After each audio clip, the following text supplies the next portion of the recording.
अगर आपको बार बार नाइटफॉल होता है, सीमेन पतला है, यूरिन को कंट्रोल करने में दिक्कत होती है या शादी के बाद प्रेगनेंसी नहीं हो रही है तो सिर्फ सप्लीमेंट लेना सोल्यूशन नहीं है। सबसे पहले ज़रूरी है प्रॉब्लम की असल वजह समझना। आज की वीडियो में हम बात करेंगे यूनानी मेडिसिन की एक मशहूर क्लासिकल फॉर्मुलेशन माजून फ़लासफ़ा के बारे में कि ये क्या है, किस तरह काम करती है, किन पेशेंट के लिए यूज़फुल हो सकती है और किन लोगों को इसे बिना डॉक्टर की सलाह के बिल्कुल भी नहीं लेना चाहिए। अस्सलाम वालेकुम, मैं हूं doctor Mohammad Bilal, BUMS MD, और आप देख रहे हैं फरहत यूनानी वेलनेस। आज हम डिटेल में बात करेंगे माजून फ़लासफ़ा के बारे में। दोस्तों, इंटरनेट पर इस मेडिसिन के बारे में बहुत क्लेम्स किए जाते हैं, लेकिन आज हम साइंटिफिक और यूनानी दोनों पर्सपेक्टिव से समझेंगे। इस वीडियो को एंड तक ज़रूर देखिएगा। माजून फ़लासफ़ा क्या है, इसका प्रिंसिपल ऑफ एक्शन क्या है, किन कंडीशंस में इसका इस्तेमाल किया जाता है, इसके एक्सपेक्टेड बेनिफिट्स क्या है और ट्रीटमेंट के साथ लाइफ स्टाइल की इंपॉर्टेंस क्या है। दोस्तों, मेल वीकनेस हमेशा सेक्सुअल वीकनेस नहीं होती। सबसे पहले एक मिसकंसेप्शन क्लियर करते हैं। हर मर्दाना कमजोरी का मतलब सिर्फ सेक्सुअल वीकनेस नहीं होता।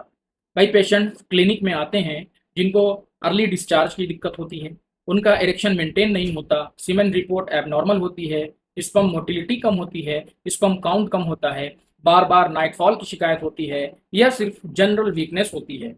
इन सब प्रॉब्लम्स की वजह एक जैसी नहीं होती। कभी इन प्रॉब्लम्स की वजह हार्मोनल होती है, कभी स्ट्रेस और एंजाइटी, कभी डायबिटीज, कभी ओबेसिटी और कभी विटामिन्स की डिफिशियंसी। और कई केसेस में रिप्रोडक्टिव ऑर्गन्स और पेल्विक फ्लोर मसल्स की वीकनेस भी एक रीजन हो सकती है। इसलिए बिना डायग्नोसिस के किसी भी मेडिसिन को एज अ मिरेकल ट्रीटमेंट समझना बिल्कुल भी सही अप्रोच नहीं है। दोस्तों, यूनानी सिस्टम ऑफ मेडिसिन के मुताबिक रिप्रोडक्टिव हेल्थ का ताल्लुक सिर्फ एक ऑर्गन से नहीं होता है। इसमें हमारा नर्वस सिस्टम, हमारी रिप्रोडक्टिव पावर, कुव्वत हाजिमा यानी डाइजेस्टिव पावर, ग़िज़ा, मिजाज, ये सारी चीज़ें मिलकर रिप्रोडक्टिव फंक्शन को मेंटेन करते हैं। जब इनमें इम्बैलेंस आता है तब कमजोरी के मुख्तलिफ सिम्टम्स पैदा हो सकते हैं। इसी प्रिंसिपल को मद्देनजर रखते हुए कई क्लासिकल फॉर्मुलेशंस बनाई गई हैं। उन्हीं में से एक है माजून फ़लासफ़ा। माजून फ़लासफ़ा एक क्लासिकल यूनानी फॉर्मुलेशन है जो कई रिप्यूटेड फार्मास्यूटिकल कंपनीज मैन्युफैक्चरिंग करती हैं। ट्रेडिशनल यूनानी लिटरेचर के मुताबिक इसका इस्तेमाल किया जाता है नर्वाइन टॉनिक के तौर पर, जनरल वीकनेस में, रिप्रोडक्टिव वाइटलिटी को सपोर्ट करने के लिए, सेक्सुअल हेल्थ को सपोर्ट करने के लिए। ये कोई इंस्टेंट रिजल्ट देने वाली मेडिसिन नहीं है। अक्सर क्लासिकल फॉर्मुलेशन को लाइफ स्टाइल मॉडिफिकेशन और डॉक्टर की प्रॉपर गाइडेंस के साथ ही इस्तेमाल करना चाहिए। अब हम बात करेंगे किन पेशेंट्स में डॉक्टर इसका मशवरा दे सकते हैं। अगर पेशेंट में इवेल्युएशन के बाद ये प्रॉब्लम्स पाई जाएं, for example premature ejaculation, low libido, general weakness, nightfall, sperm quality में कमी हो, ओलिगोस्पर्मिया हो, लो स्पर्म मोटिलिटी, इनफर्टिलिटी की इवेल्युएशन, तो यूनानी फिजिशियन पेशेंट की कंडीशन के हिसाब से माजून फ़लासफ़ा रिकमेंड कर सकते हैं। हर पेशेंट के लिए ट्रीटमेंट सेम नहीं होता है।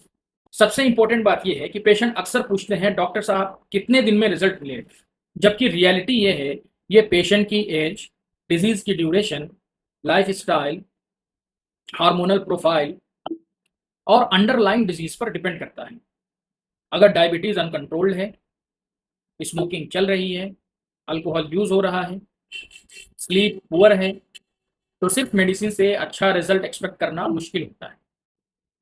मैं अपने हर पेशेंट को ये ज़रूर बताता हूँ कि मेडिसिन सिर्फ ट्रीटमेंट का एक हिस्सा है।